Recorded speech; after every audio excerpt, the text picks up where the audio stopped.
Hello students, in today's class we are going to continue with Metamorphoses book 3, and today we are going to read about the story of Narcissus and Echo.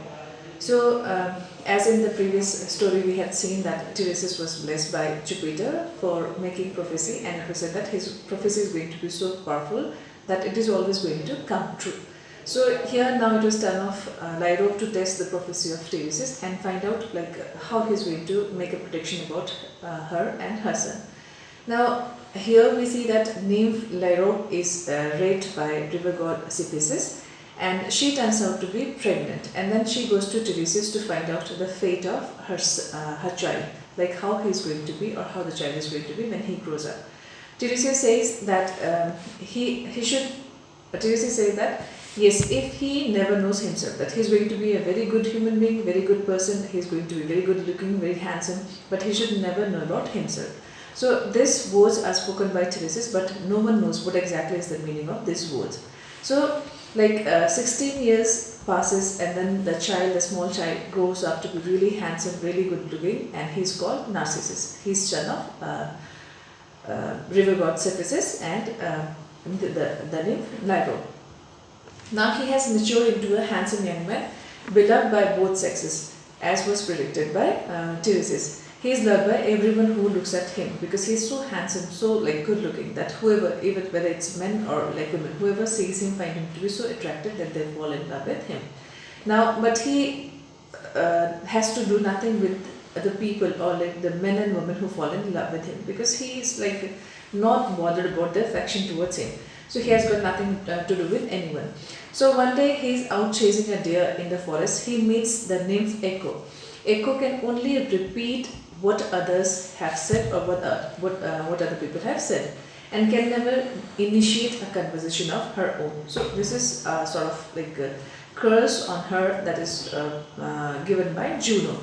Now Ovid tells us about why Echo has become like this, or what is the story behind this state of Echo. Now it turns out that Echo used to be very talkative and very active, and she used to act as wing nymph, right? So wing nymph for the nymphs who were getting on with Jupiter. Those nymphs who used to go around with Jupiter, she used to act as protection for all those nymphs. So whenever Juno used to come in search of Jupiter, she used to stand there and engage Juno in a sort of conversation, so that Jupiter and the nymphs could find time to run away, or they could make themselves scarce from that place, right? So when Juno finally figures out that what exactly Echo was doing with her, because it's not easy to hide things, or it's not easy to fool Juno because she's wife of Jupiter, she finally curses Echo that she should be deprived, or she would be deprived of speech. Unless someone speaks to her, she won't be able to say anything, right? So she will lose the ability to speak. So even if she desires to speak, or even if she wants to say something, she won't be able to do that, and she'll be able to repeat only the last word of what other person has said or spoken. One day finally Echo sees a Narcissus roaming through the woods, and instantly starts burning with desire for him, as usual, as was said by Tiresias, or as was predicted by Tiresias, that Narcissus was so handsome that whoever will look at him will fall in love with him. So in the same way, Echo, when she sees Narcissus, falls in love with him, and then obviously she wants him, but she cannot start or initiate a conversation because she has been cursed by Juno. So obviously she has to wait for Narcissus to start a conversation with her. Now she waits, or she keeps on roaming after Narcissus so that he could start a conversation with her, but Narcissus obviously does not even see that someone is following him. Now time passes, then one day Narcissus is out wandering again in the woods. Somehow he gets separated with his friend with whom he has come out in the jungle. Now worried, he calls out. He starts calling out in the jungle, and he says, "Is anybody nearby?" On hearing these words of Narcissus, Echo gets an opportunity to repeat the words which is spoken by Narcissus, and she was waiting for this opportunity. And the moment he speaks this word, she starts repeating or speaking the words back to Narcissus, and then Echo replies, "Nearby." What was said by Narcissus? He says, is anyone nearby? And Echo repeats, nearby. Then Narcissus says, come, come. But then Echo replies, come, come. Finally, Narcissus says, let's meet. And this was the moment which Echo was waiting for. The moment he speaks this word, she replies, let's meet. And at that moment, Echo runs towards Narcissus to meet him. But Narcissus, when sees her, has nothing to do with her. Because obviously, as we had seen, that Narcissus has nothing to do with people who fall in love with him. In the same way, when finally he sees that it's Echo who had been talking to him, he has nothing to do with Echo. And now he runs away from that place, because obviously it's not he who is in love with Echo, it is Echo who is in love with him, as like everyone else is. So in a way he has become a bit prudent, arrogant about this also, that he's such a good looking man or lad that everyone falls in love with him. Now Echo is left with grief, full of grief, and she begins to waste. That means she starts withering or squandering or frittering, gradually losing herself in love or in that grief of Narcissus. Now soon nothing is left but her voice. So that is how Echo came into existence, because we can only hear Echo but cannot see the self of the Echo or the physical self of the Echo, right? So this is the Metamorphosis, or this is the story which is Ovid narrates about Echo.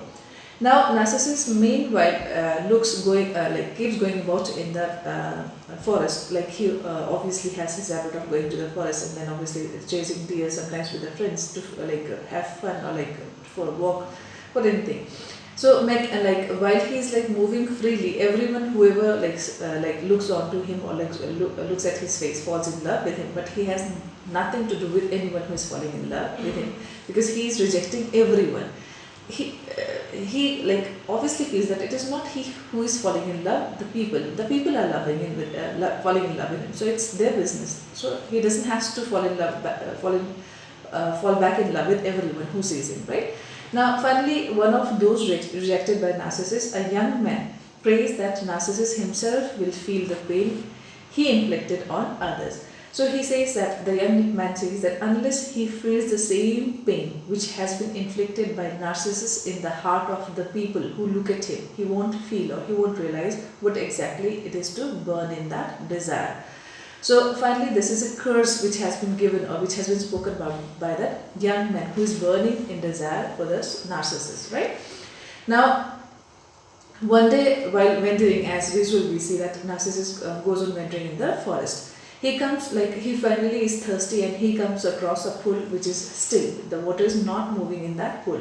So he kneels down to take a drink from that water. And then what happens? Finally, all of a sudden, he looks at his own reflection in the water, right?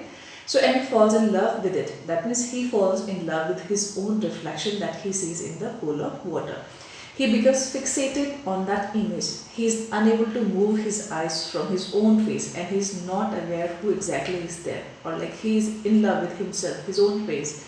So this is the curse which comes out to be true of that young man who had given to Narcissus, or who had cursed Narcissus, that you should be inflicted with the same pain that you have inflicted in the heart of other people. So now Narcissus is also inflicted by the same pain of falling in love with his own face.